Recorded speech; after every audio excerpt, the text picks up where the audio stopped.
अस्सलाम वालेकुम, good morning. आज हम आपको बहुत खूबसूरत और दिलफरेब एक बायोग्राफी सुनाने चले हैं। वो दिलीप कुमार साहब की है। उनका असली नाम यूसुफ खान था। वो पेशावर में पैदा हुए। ये 1922 का ज़माना था।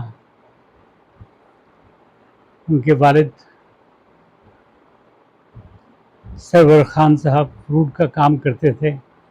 ये 13 बहन भाई थे और 5वां नंबर इनका था। ये बचपन से बड़े खूबरू, बड़े स्मार्ट बच्चे थे।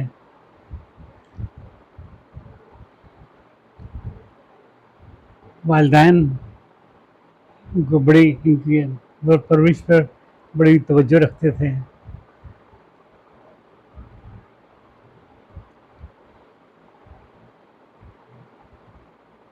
उनके वालिद ने सोचा कि हम लोग बम्बई में क्यों न शिफ्ट हो जाएं। वहाँ हमारा कारोबार भी अच्छा चलेगा और ये बच्चे भी अच्छी तालीम हासिल कर सकेंगे। तो ये बम्बई शिफ्ट हो गए। वहाँ पर वालिद साहब का कारोबार खूब चमका। ये यूसुफ खान साहब ये एक इंग्लिश स्कूल में दाखिल हो गए और तालीम हासिल करने लगे। तो 18 साल की उम्र में ये बहुत खूबरू और नौजवान बन गए और अपनी मनमानियाँ शुरू कर दी। तो वालिद साहब को कहने लगे कि मैंने अलग कारोबार करना है। वालिद साहब ने इजाज़त दे दी। वो पूना चले गए। वहाँ पर उन्होंने अपना कारोबार शुरू कर दिया। एक कैंटीन ले ली और कोई छोटे मोटे कारोबार करते रहे, लेकिन मेहनती थे और ज़हीन थे। कारोबार को संभाल लिया। 2 साल तक वहाँ काम करते रहे। फिर वालिद साहब ने उनको वापस बुला लिया और अपने साथ रखा। कुछ देर रखने के बाद उन्हें कहा कि अब तुम अपना कारोबार खुद करो। अब तुम्हें हर चीज़ की समझ है और तुम्हें अपना काम खुद करना चाहिए। ये उन्होंने अपना काम खुद शुरू कर दिया और ये शहर शहर घूमते और इसी तरह ये पूना में फिर दोबारा गए। पूना में इत्तेफाकन उनकी मुलाकात बम्बई टॉकीज़ की मालिका देविका रानी से हुई। जब मुलाकात हुई तो देविका रानी इन्हें देख के बहुत इम्प्रेस हुई, क्योंकि बड़े खूबसूरत, स्मार्ट और गोरे चिट्टे पठान थे। बहुत अच्छी उर्दू बोलते थे, बहुत अच्छी अंग्रेज़ी बोलते थे और पश्तो भी उनको आती थी। तो देविका रानी कहने लगी कि अगर तुम बम्बई आओ तो हमें ज़रूर मिलिए। लेकिन दिलीप साहब बड़ी ऊंची परवाज़ में थे। उनकी सोचें बड़ी ऊंची थी। उन्होंने उनकी बात को आगे ही कर दिया। दिलीप साहब वापस मुंबई आ गए तो अपने कारोबार में लग गए।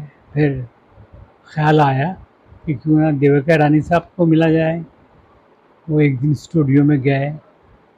वहाँ देविका रानी ने इनकी बहुत आवभगत की, बड़ा अच्छा वेलकम किया और उनके साथ खूब गपशप लगाई और कहने लगे कि हम आपको अपने स्टूडियो में मुलाजिम रखना चाहते हैं।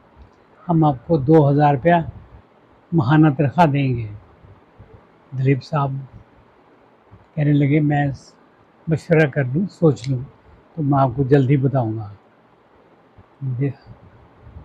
दिलीप साहब वापस आ गए, सोच विचार की, मशवरा किया, फिर वापस चले गए और देविका रानी को कहने लगे कि आप कॉन्ट्रैक्ट लाइएगा और मैं साइन करता हूँ।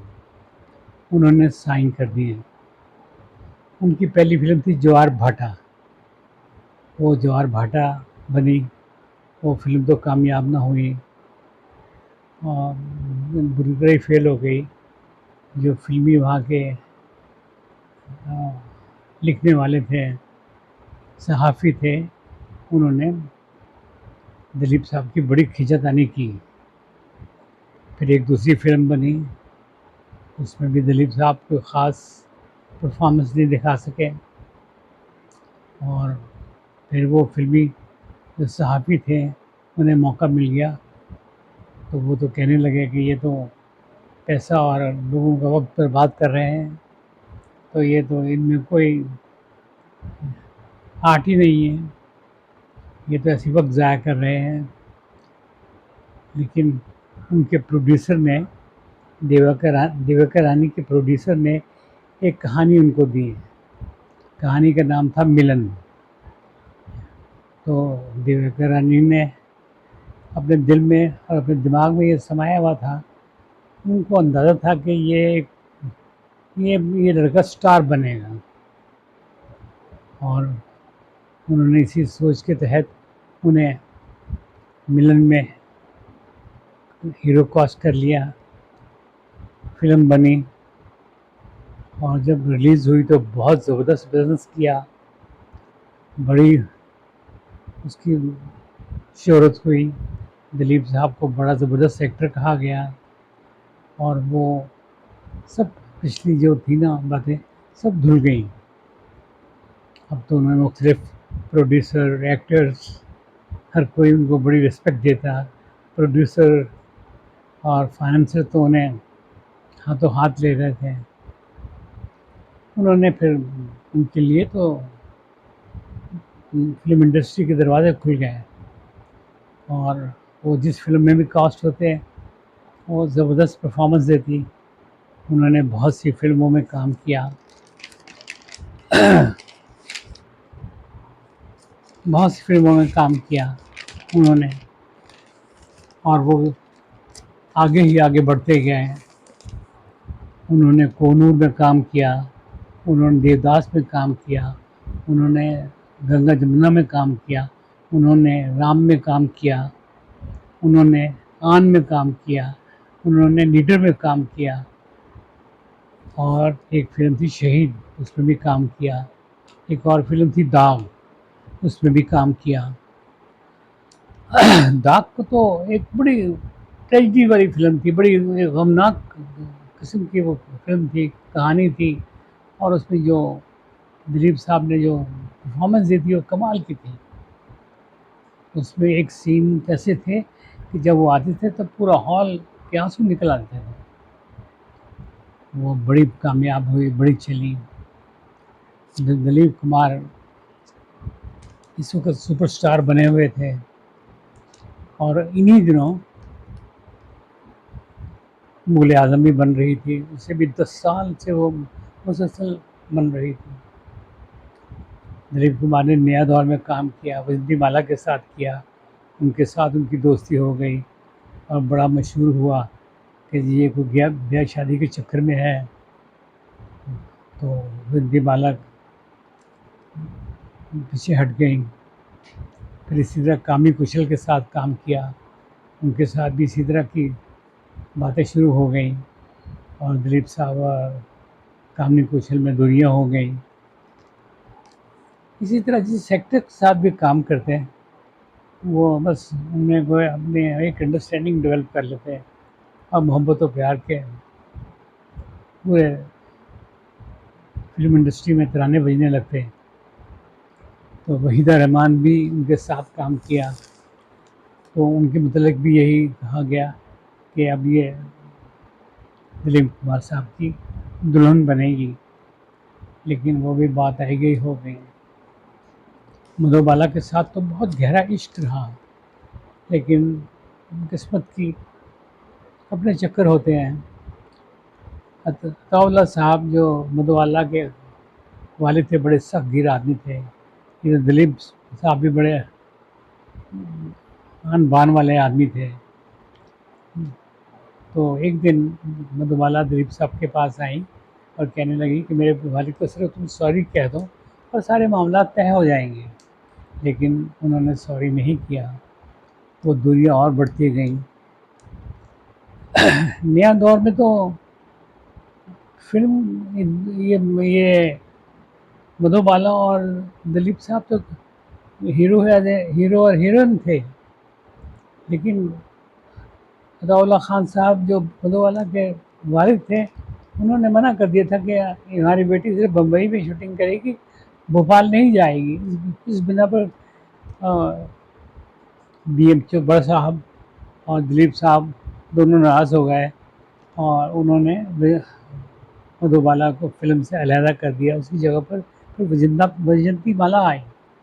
वो भी एक बहुत बड़ी ज़बरदस्त खूबसूरत आर्टिस्ट थी और वो लोग तो कह रहे थे इनका आपस में मैच है, इनको आपस में शादी कर लेनी चाहिए। लेकिन बस कुदरत के खेल है, वो नहीं बने, ये नहीं हुई, स्टोरी नहीं चली आगे।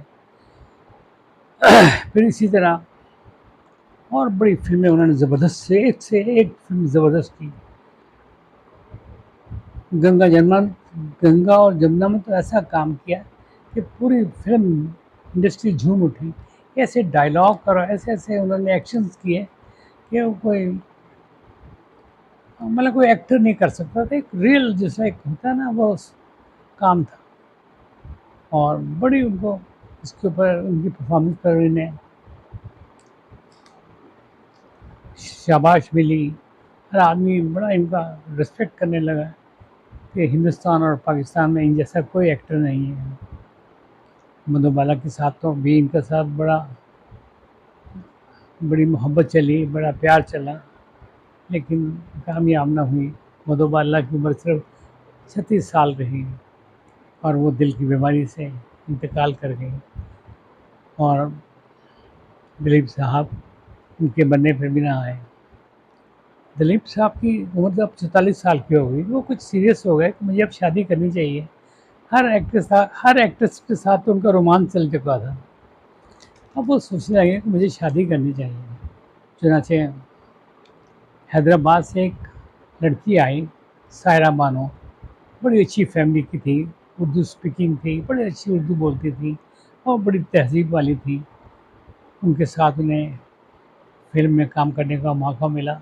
सायरा बानो तो दिलीप साहब को पसंद करने लगी, लेकिन दिलीप साहब के अपने मिजाज थे, वो उन्होंने कोई ज़्यादा लिफ्ट नहीं कराई। बात आई गई हो गई, लेकिन सायरा बानो उनसे मोहब्बत करने लगी। फिर ऐसा इत्तेफाक हुआ कि उन्हें हैदराबाद जाना पड़ा। हैदराबाद में जब गई, क्योंकि बड़ा वो सायरा बानो का ख़ानदान बड़ा एक डिसेंट ख़ानदान था, बहुत अच्छा ख़ानदान था। जब वहाँ गए दिलीप साहब, तो पहले गेट पे ही उन्हें सायरा बानो एक खूबसूरत लिबास में उन्हें नज़र आई और वो एक गोरी और अच्छे नक्श नगार वाली खातून थी, लड़की थी, सिर्फ 22 साल की उम्र थी। तो वो बस दिलीप साहब को पसंद आ गई। उन्होंने वहीं हाँ कह दी कि अब मैं शादी करूँगा तो इससे करूँगा। तो चुनाचे उनकी शादी हो गई और काफ़ी अरसे शादी चलती रही, लेकिन कोई आगे इनकी औलाद ना हुई। फिर एक दफ़ा ऐसा इत्तेफाक हुआ कि दिलीप साहब को हैदराबाद जाना पड़ा। वहाँ एक क्रिकेट मैच हो रहा था। उस क्रिकेट मैच को देखने के लिए वो गए हुए थे। वहाँ उन्हें एक समिया खातून नामी एक औरत मिली, एक लड़की मिली। उनके साथ उनके अहद पैमान शुरू हो गए। तो वो शादी नौबत तो शादी तक आ गई, बल्कि कई हलकों में तो कहा जाता है कि उन्होंने शादी कर ली। सायरा बानो को तो बहुत दुख था, बहुत अफ़सोस था कि ये क्या हो रहा है। लेकिन कुछ अर्से के बाद दिलीप साहब को एहसास हुआ कि ये मैं गलत जा रहा हूँ। उन्होंने उस खातून से जान छुड़ाई, उस लड़के से जान छुड़ाई और वापस वो सायरा बानो के पास आ गए। सायरा बानो ने बड़ी खुशदिली के साथ उन्हें कबूल किया और उनकी बड़ी खिदमत की। अब वो कुछ उम्र में बड़े होते जा रहे थे। अब वो हीरो के जो जो स्टेटस थे उससे बाहर निकल चुके थे। अब वो सीरियस कैरेक्टर्स में आ गए थे, वो करते। उन्होंने अपना एक प्रोडक्शन हाउस भी बना लिया था, वहाँ वो अपनी फ़िल्में भी बनाते थे। वो यहाँ तक कि अपनी कहानियाँ भी खुद लिखते थे, वो यहाँ तक कि अपने डायलॉग भी खुद लिखते थे, वो अपनी स्टोरी भी खुद लिखते थे। और वो एक कामयाब फ़िल्म इंडस्ट्री के एक हिस्सा बन गए।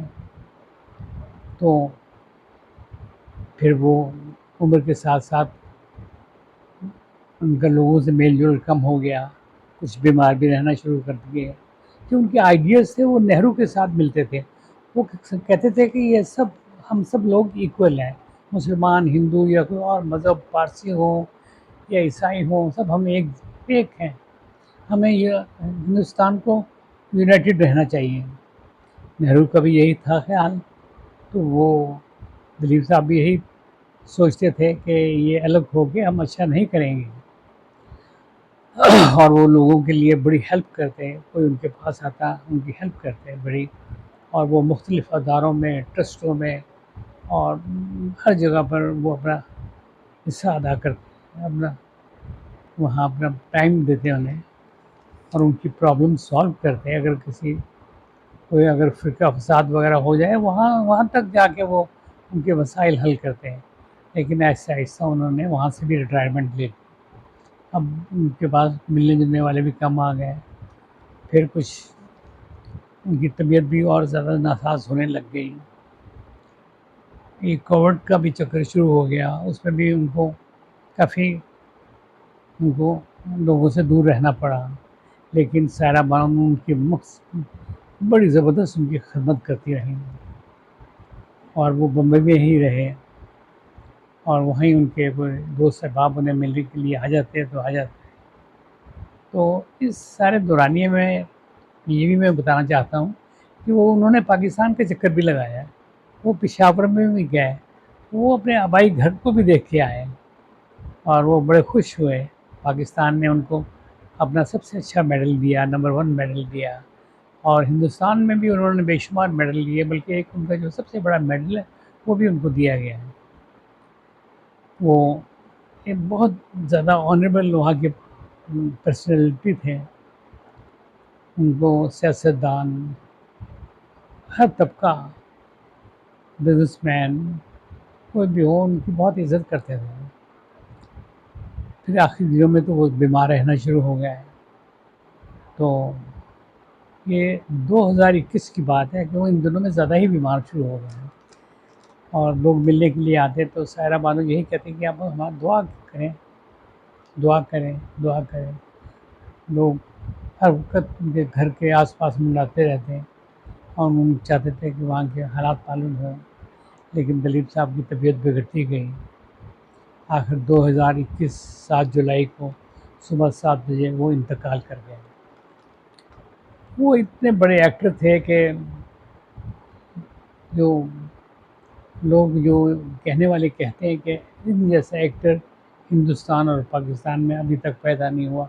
इवन वर्ल्ड क्लास के वो नंबरों में आते हैं। उन्होंने ऐसी फ़िल्में की, बेशुमार उन्होंने फ़िल्में की। उनकी अगर आप लिस्ट बनाएँ तो बस, उन्होंने देवदास भी बनाई, उन्होंने लीडर बनाई, उन्होंने आन बनाई, उन्होंने दिल दिया और दर्द लिया वो बनाई, उन्होंने गंगा जमुना बनाई, उन्होंने राम और श्याम बनाई, उन्होंने शहीद बनाई। और सारी फ़िल्में, मैं कहता हूँ जी कि जिस जिस बात को, जिस फ़िल्म का हम नाम लें वो टॉप पे थी। बहुत कम फ़िल्में थी जो किसी न किसी वजह से वो रह गई, लेकिन वो फ़िल्में बहुत कामयाब हुई, और वो खुद भी बड़े कामयाब इंसान थे।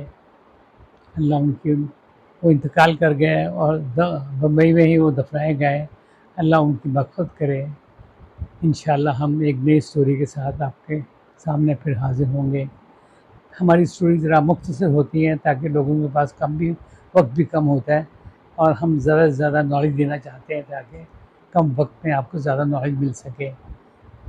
हमें अगर पसंद आए तो हमें लाइक करें, शेयर करें, सब्सक्राइब करें। हम आपसे जुड़े रहें, आप हमारे से जुड़े रहें।